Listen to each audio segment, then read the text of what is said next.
anọ nke mgbede n'oge ndị Igbo n'Ozisa 96.1 FM Owerri. Bụ ndị ọma, ndewonu, nke onye chiri ya zere. Gerenụ akụkọ ụwa. Taa bụ Tọzdee, abalị 17 nke ọnwa atọ n'afọ 2022. Ndị a bụ isiokwu ndị hiri odo n'akụkọ anyị nke mgbede taa. Ndị ogbu egbe agbagbuola ndị ọrụ ụlọ mkpọrọ 2 na steeti Imo. Eduola Soludo n'iyi ọrụ dịka aka na-achị steeti Anambra. Ọchịchị etiti akwụsịla ego mkpọnye aka sọbsidi ijeri naira 600 maka ọkụ latrik ma kwuo na ego ọkụ latrik ga-alakwu elu. Ndị agha mba Rọshia awakpọọla ụlọ egwuregwu tieta nọ na mba Ukraine nke ndị nọ n'ime ya bụ ndị nkịtị dị 1,000. Mba Kanada ekwupụtala na ha na ndị ala anyị bụ Naịjirịa ga-asọ mpi enyi na enyi maka ịkụ bọọlụ. Sonye anyị n'akara ududo anyị bụ www.ozisaradio.com maọbụkwanụ n'ọdọ nzirịta ozi anyị bụ Facebook Ozisa 96.1 FM maọbụkwa na YouTube Ozisa 96.1 FM TV. Maka ihe omume anyị ebe ọbụla ị nọ gburugburu ụwa, abụ m Ikenna Bekee.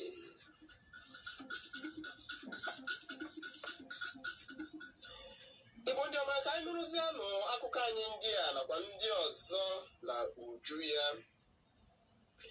E gburu ndị ọrụ prizin 2 echi gara aga na obodo Ụmụlọlọ dị na kansụl ime obodo Ọkigwe nke steeti Imo. Mwakpo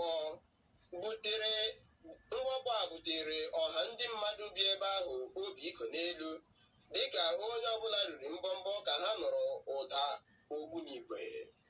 Otu onye ọrụ nchekwa sịrị na ndị agha wakpọrọ ha na ọdụrụde. Ndị ahụ wakpọrọ ha tụrụ ogbunigwe n'ụgbọala Hilux 2 ndị ọrụ ụlọ mkpọrọ nọ n'ime ya, nke butere ọnwụ mmadụ 2 n'ime ha, ebe ndị ọzọ merụgasịrị ahụ. Eburukwa ha gawa n'ụlọ ọgwụ ozugbo. Ogbunigwe ahụ gbariri otu ụgbọala Hilux ahụ, ebe nke ọzọ ka dịkwa mma. Ebughachikwala Hilux nke ahụ na-emebighị emebi n'isi ụlọ ọrụ ndị ụlọ mkpọrọ dị na Owerri.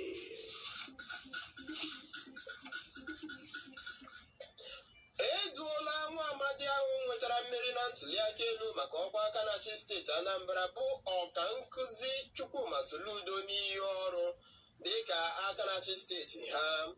Ọ bụ onye isi ndị ọkaikpe nke steeti ha bụ ọkaikpe ọnọchie anya Chebelu duru ya n'iyi ọrụ tata na obi gọọmenti dị na steeti Anambra. Ọtụtụ ndị mmadụ bịara maka ya bụ mmemme, nke gụnyere gọvanọ nke na-apụ apụ bụ Chief Willie Obiaṅụ na nwunye ya bụ Ebelechukwu nakwa ndị ụlọ nzukọ omeiwu 30 nke steeti Anambra. Oge a na-ewebata akụkọ maka iyi ọrụ a eduru onye gọvanọ ọ ka na-enyocha ndị agha na-eche ya nche, bụkwanụ ọrụ mbụ ọ rụrụ dịka onye aka na-achị steeti.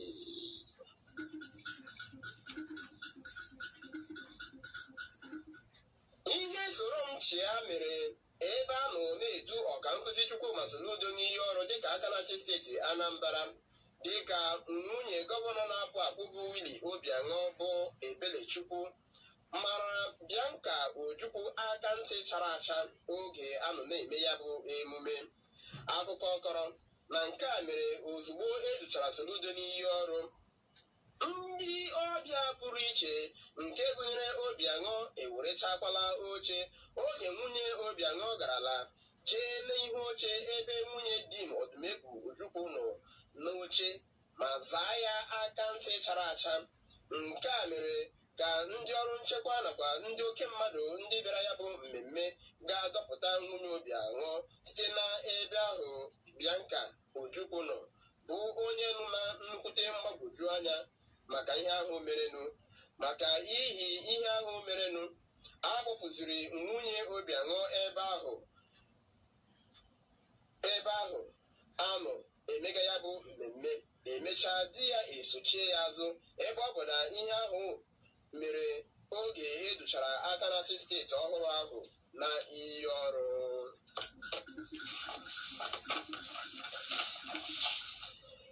Ndị ụlọ ọrụ Nigerian Customs Service mpaghara nke ndịda anyanwụ ala anyị awụchiela mpekele ahụ ịnyịnya ibu edotere n'otu warehouse dị na steeti Lagos. Onye nchịkọta ha bụ Deputy Controller Mohammed Yusuf sịrị na ha nwetara kepụkepụ gbasara ebe edotere ihe ndị ahụ tupu ha agawa ebe a gwara ha na ọ nọ n'isi ụtụtụ tata. Ọ sịrị na ngalaba ụlọ ọrụ ha nke ahazigharịrị ahazigharị ma mee ya onye isi ga-achụ ndị na-esi n'ụzọ na-ekwesịghị ekwesị ebubata ngwa ahịa n'ala anyị ọsọ ụkwụ eru ala. Ego ekwesịrị ịkwụ maka ibubata mpekele ahụ ịnyịnya ibu ahụ bụ nde naira 2.4. Ihe ndị ọzọ ha kpachikwara bụ kilogram 137 nke cannabis sativa, bụkwanụ nke ọnụ ego eji ebubata ya bụ nde naira 13. Ọ sịrị na ha kpachiri ihe ndị a site n'usoro nke akwụkwọ iwu gbasara ya siri dị.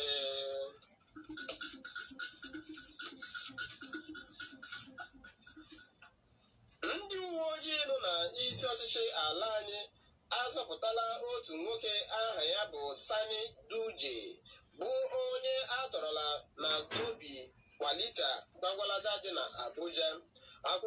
Akwụkwọ ụkpụrụ ọha ndị uwe ojii na Abuja bụ DSP Josephine Ade wepụtara maka nke a na-ekwu na tupu ha azọpụta nwa amadi a, na ndị uwe ojii nọrọ kepụkepụ gbasara ebe ndị ntọrọ mmadụ ahụ gbakọrọ ma gawa ebe ahụ ga-akwaso ha mgbọ.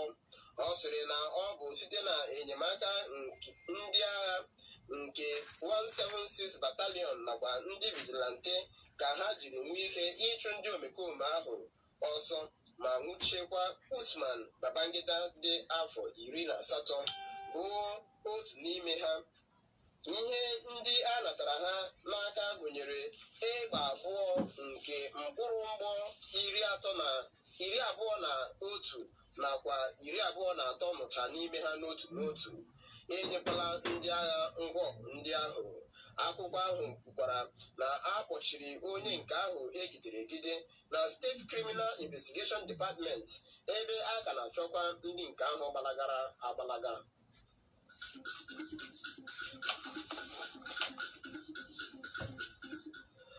Ụlọ ọrụ Nigerian Electricity Regulatory Commission ekwuola na ọchịchị etiti akwụsịla inye ego mkponye aka maka ọkụ latrik nke mkpumkpu ego ya bụ ijeri narị naira 6. O kpughekwara na ebuliri ọnụ ego a na-akwụ maka ọkụ latrik n'ọnwa Febụwarị afọ a, ma gbakwunyekwa na o nwere mpaghara ndị ebutukwara ọnụ ego ha na-akwụbu. Nke a mere dịka ụlọ ọrụ ndị na-ewepụta ọkụ latrik katọrọ ụlọ ọrụ Nigerian Bulk Electricity Trading Company maka ọnyụpa ọ na-agba n'ịkwụ ụgwọ nke ọkụ latrik ndị Gencos na-ewepụta. Na okwu ọ gwara ndị nta akụkọ na Abuja, onye isi oche NERC bụ Sanusi Garba sịrị na ọ dị ezigbote mkpa ọchịchị etiti ịkwụsị ego mkponye aka sọbsidi ọ na-akwụ maka ọkụ latrik.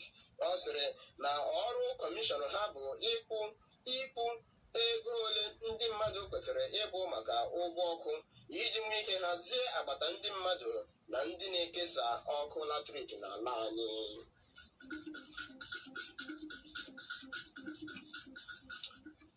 Akụkọ anyị nwetara tata site na mba Ukraine na-ekwu na mba Russia ejila ogbunigwe tụsaa otu ụlọ egwuregwu tieta nke ihe karịrị mmadụ 1,000 n'ime ya eziga ndụ n'obodo ahụ ha wakporo bụ Mariupol. Amatabeghị ọnụọgụgụ ndị mmadụ ha gburu na ya bụ ihe ahụ ha mere. Ndị isi mba Ukraine wepụtara onyonyo nke gosiri otu ya bụ ụlọ siri bara ọkụ.